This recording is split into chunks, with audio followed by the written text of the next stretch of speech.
Hey, it's Nasty T, and this is some domination gameplay on Octane with the SA-805.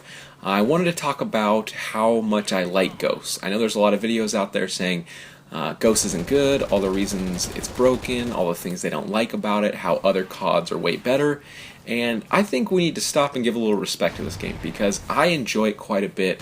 It's March, I've been playing this game for over 5 months, and I still think it's fun, I still think it's fresh, and I'm still finding new things out about it every once in a while, and I think that's the mark of a very good game. There's lots of things they did in this game that they kind of changed up, and they kind of still stuck with the core mechanics, and that's what people ask for. You know, make some changes, but don't, I still want to be playing Call of Duty, and I think they did a very nice job of balancing that. I will be coming out with a video with all my critiques of the game, but let's stick to the positives here. The perk system. The number one biggest change to COD in recent years was the Pick 10 system in Black Ops 2. They did a very nice evolution off that in this game. I cannot stress enough how much I love that. It was excellent, it was very well done, and the number one thing in a game like this is how balanced it was. Incredibly balanced, extremely well done. I really liked it in Black Ops 2, and I like it even more in Ghosts.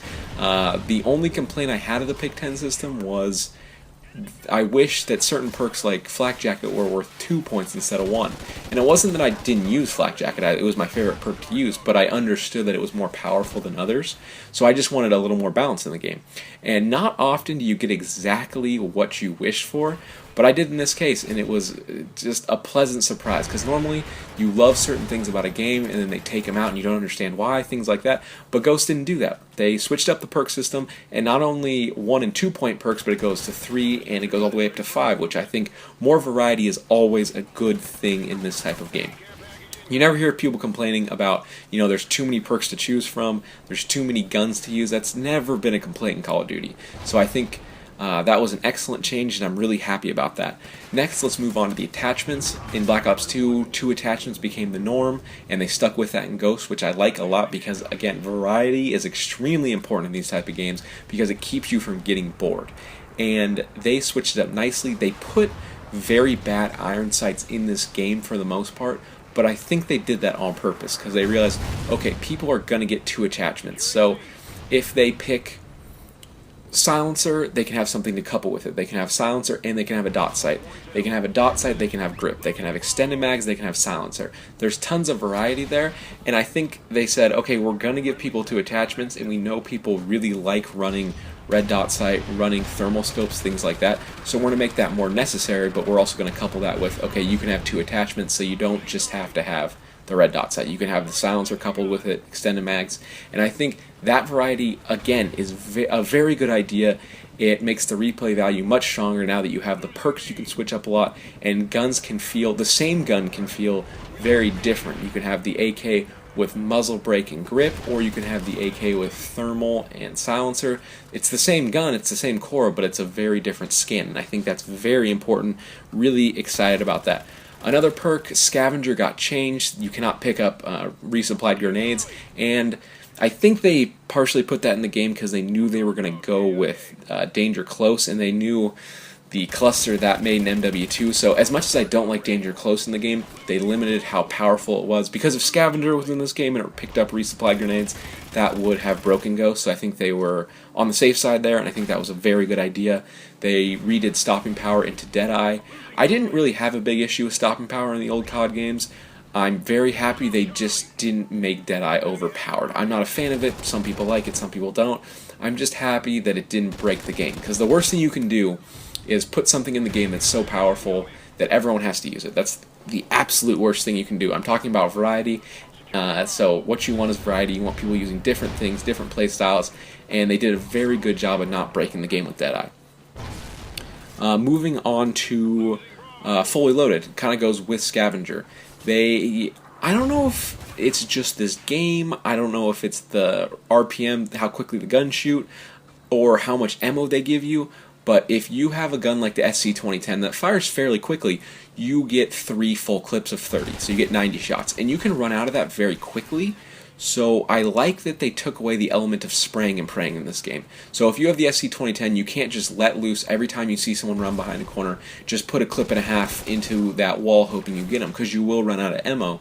And that was a very good balancing factor as well. Okay, if you don't want to run out of ammo, you have to put this perk on. It's going to cost you 2 perk points, so there is a price to spraying and praying, which really wasn't there in older CODs, so I'm really happy they put that in, because nothing frustrated me more than a player I knew I was considerably better than just having a gun with lots of ammunition and just letting loose into the building I was in, and they just get some FMJ kills through the wall. That really frustrated me. So I think that's not that big of an issue in this game, and I'm really happy about that. The strong arm perk I thought was a really interesting idea. They kind of brought something new to the table, because in the last few CODs, yes, they changed things up, but a lot of the times they just reskin things. Like the escort drone in previous games is now the vulture. I know it's different, but it's the same idea. So they modify ideas a lot, which is not a bad thing, but this one was kind of completely new. Okay, now you can throw things further and you can cook grenades quicker, because I hate waiting for grenades to cook.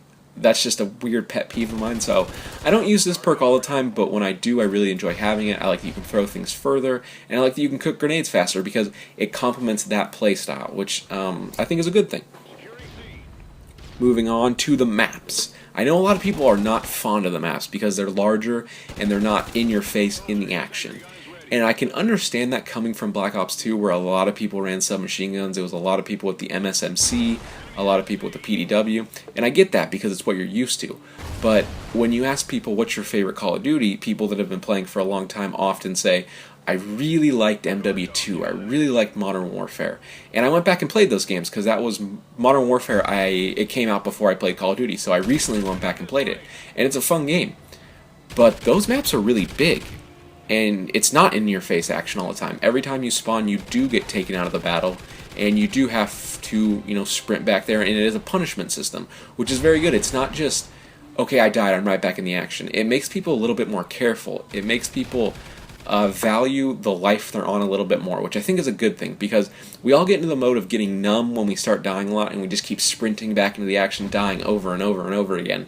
And by the time you look at your scoreboard, you have close to like 25 deaths. So I think the bigger maps help with that. I know there's spawn issues, I'll get into that in a later video, but the larger maps I really like a lot because there is a little bit of punishment for death, which is great, and there is good old-fashioned sniping, because I don't like quickscopers. That frustrates me to no end when someone gets me, but if it's someone sitting, scoped in, looking at a choke point, strategically holding something, it doesn't really bother me. Yes, I'm frustrated that I die, but I understand what that guy's doing, and what I'm doing is playing into his strength, and there is a way to counter it in these maps. There's lots of flank routes, so I don't think sniping's overpowered. I think there's a nice balance. You can do it, but obviously if you use a submachine gun and you flank around, you're going to have the huge advantage. I think that's what the big maps do. There's a bigger difference between submachine guns, assault rifles, and snipers in this game because of the map size. In buildings, you want the submachine gun. Outside, you want the assault rifle. And if you're up in a tower, you want the sniper. I think those differentials are a very good thing in variety of the game. There's different styles, different gameplays. And I know the assault rifles kind of are king in this game, but there is a spot for the other guns, which I think is a very good thing.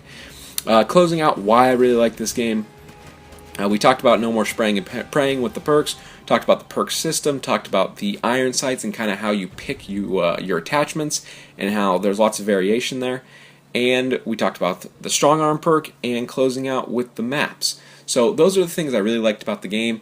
My name is Nasty T, thanks for the view.